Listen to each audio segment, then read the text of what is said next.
En ville, il y a des hôpitaux et des sérums antivenimeux. Dans la savane, c'est une autre histoire.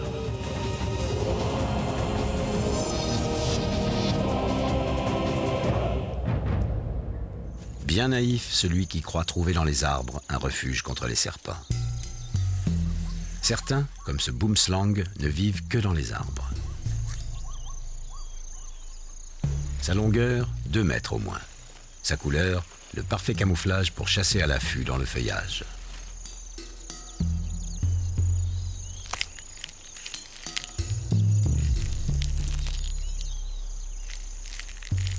Le caméléon n'est pas facile à surprendre. Ses yeux voient de tous côtés et ils se font à sa guise dans le décor. C'est pourtant lui la proie préférée du boomslang.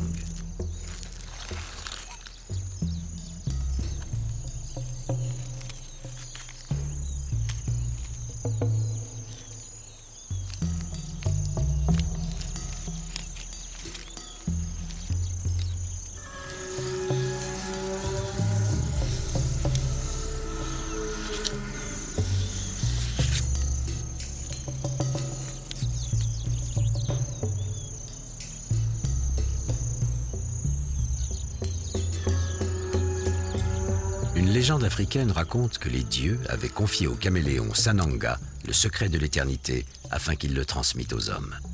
Mais jamais pressé, le caméléon n'a pas rempli sa mission à temps et à cause de lui, la mort a fait son entrée dans notre monde.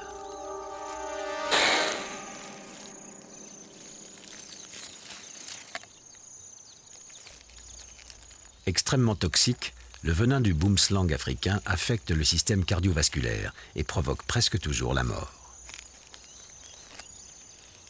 Ses crochets ne sont pas creux comme ceux de la vipère heurtante, mais pleins et cannelés. Le venin est diffusé par ces cannelures plus lentement que lorsqu'il est injecté directement. Une victime humaine aura le temps d'aller chercher du secours. Les caméléons, eux, doivent payer de leur vie l'étourderie de Sananga.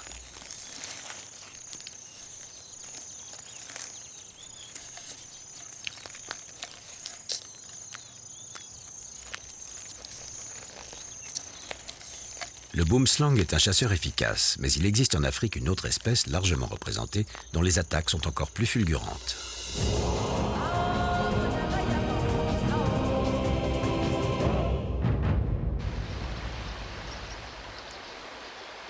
Vous êtes en Afrique de l'Ouest. Un paysage paisible, aucun danger à l'horizon. Mais si l'envie vous prenait de vous asseoir au bord de l'eau, invisible dans ce tapis de feuilles, la vipère du Gabon.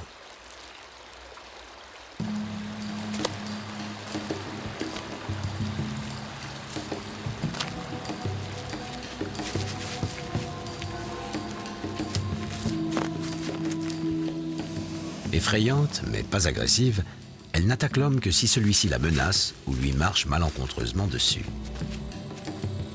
Elle n'a pas autant d'égards pour les petits mammifères.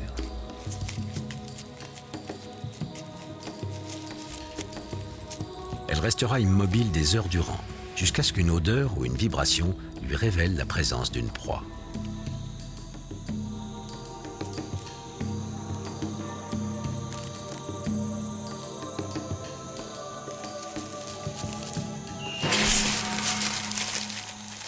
Une morsure suffit. Le venin injecté en quantité agira très vite. Le rat, s'il a encore la force de se relever, n'ira pas bien loin.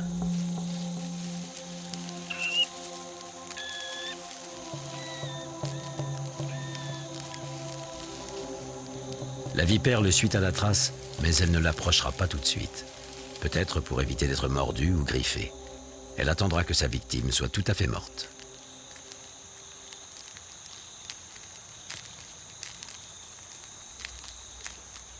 À la fois arme mortelle et agent de digestion, le venin détruit les tissus de l'intérieur.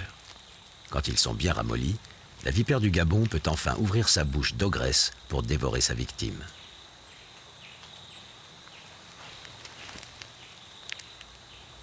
Les crochets, extraordinairement longs, 5 cm, se déploient comme des couteaux à cran d'arrêt pour pousser le rat vers le fond du gosier. La mâchoire s'ouvre démesurément pour en faciliter le passage. Moyennant quoi, la vipère du Gabon peut engloutir des proies plus grosses que sa tête.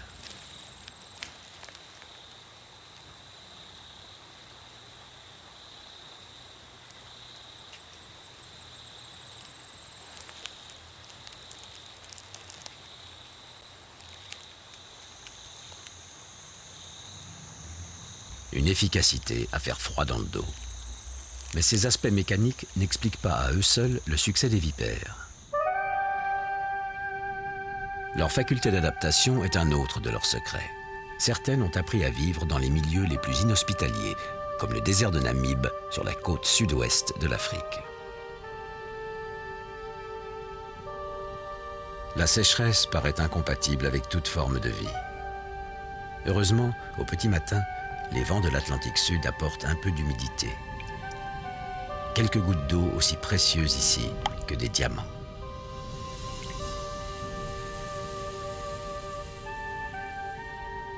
À l'aube, la vipère de Perengay cueille la rosée sur ses écailles.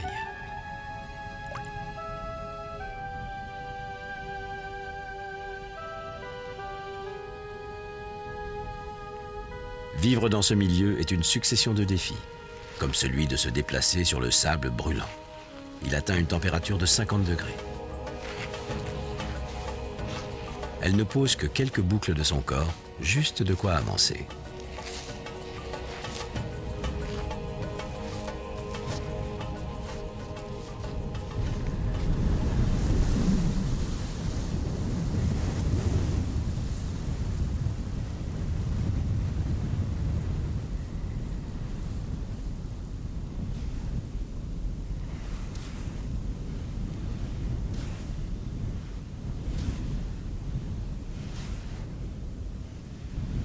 Autre difficulté, trouver de quoi se nourrir. Toutes les créatures de ce désert se cachent pour échapper à la chaleur, comme ce lézard. L'arrivée d'une vipère de Perengay est une raison impérative de quitter son refuge. Pas plus de 2 pattes à la fois sur le sable brûlant. On n'oublie pas cette règle, même dans les situations les plus critiques. Ces scarabées sont pris de panique à leur tour.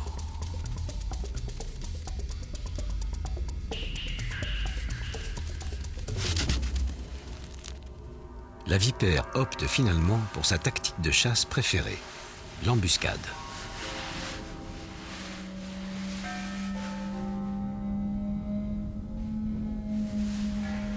Il lui faut moins d'1 minute pour s'enterrer jusqu'aux yeux.